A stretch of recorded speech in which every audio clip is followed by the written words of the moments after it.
Penguin Random House Audio presents The Road from Belhaven, a novel by Margot Livesey, read for you by Ell Potter.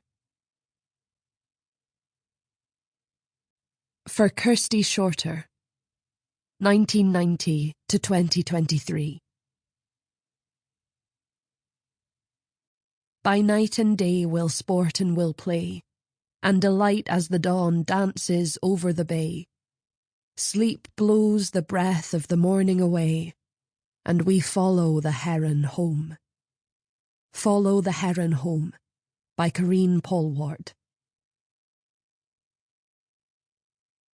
1.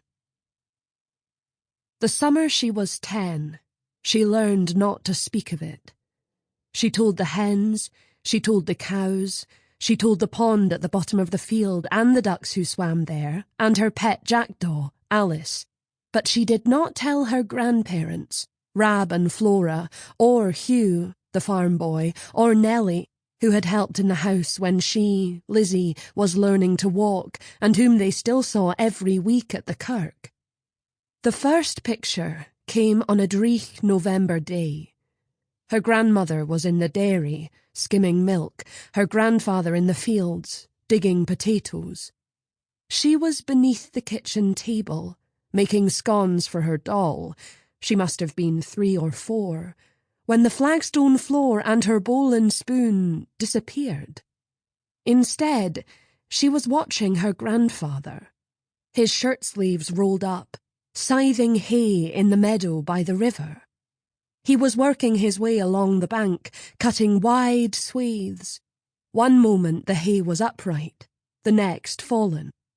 At the end of the row, he stopped to sharpen the scythe.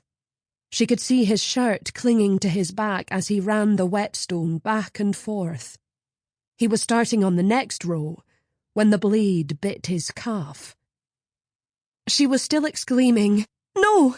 scrambling from beneath the table when the kitchen door opened and her grandfather stepped into the room carrying a basket of potatoes. As he washed them at the sink, she patted his legs, searching for the cut beneath the rough fabric of his trousers. "What is it, Lizzie?" he said. "Do I have mud on me?" She told him what she'd seen. "I'd have to be gay clumsy," he said, "to cut myself digging tatties." She was still wondering why she had seen a scythe, not a fork, why the sun had been shining though the sky was grey, when her grandmother returned, and together they went to feed the hens.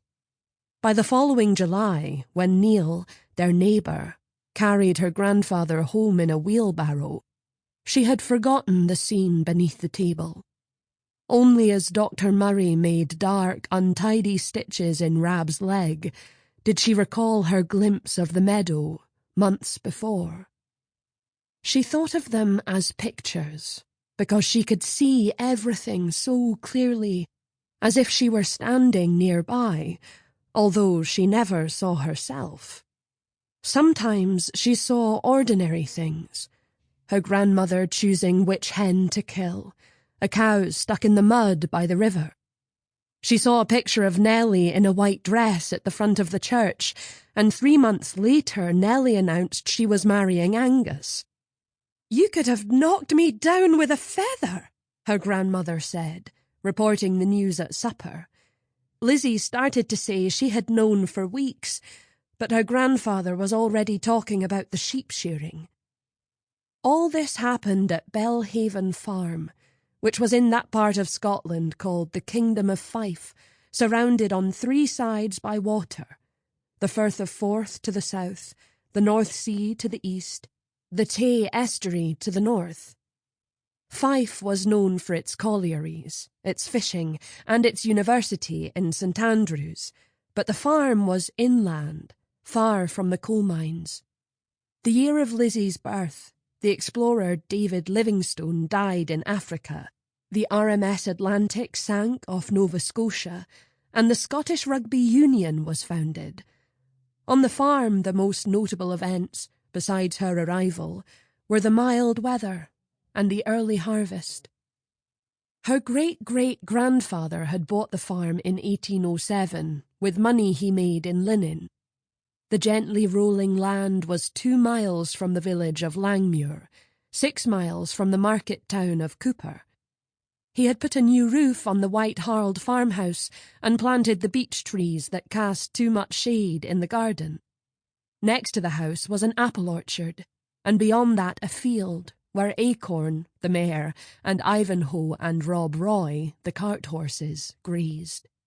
The cows mostly stayed in a large field beside the farmyard. In the south corner of the field, near the gate, was the duck pond. In the north corner was a small circle of standing stones, 2 fallen. Down by the river Elder was the meadow where her grandfather had cut himself. Other fields, farther away, were used for turnips, potatoes, corn, barley, oats, and hay. The north pasture and the moorland belonged to the sheep. It was her great-grandfather who had planted the rowan tree beside the door of the farmhouse to keep witches away, and built the lean-to which sheltered the carts, the plough, and the harrow.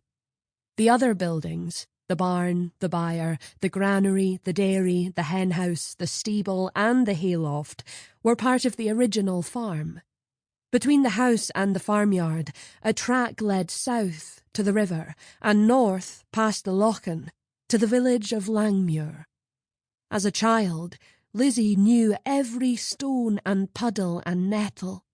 She spent her days with her grandmother, Flora, who was tall and blue-eyed, and sometimes carried Lizzie on her shoulders when she went to fetch the cows.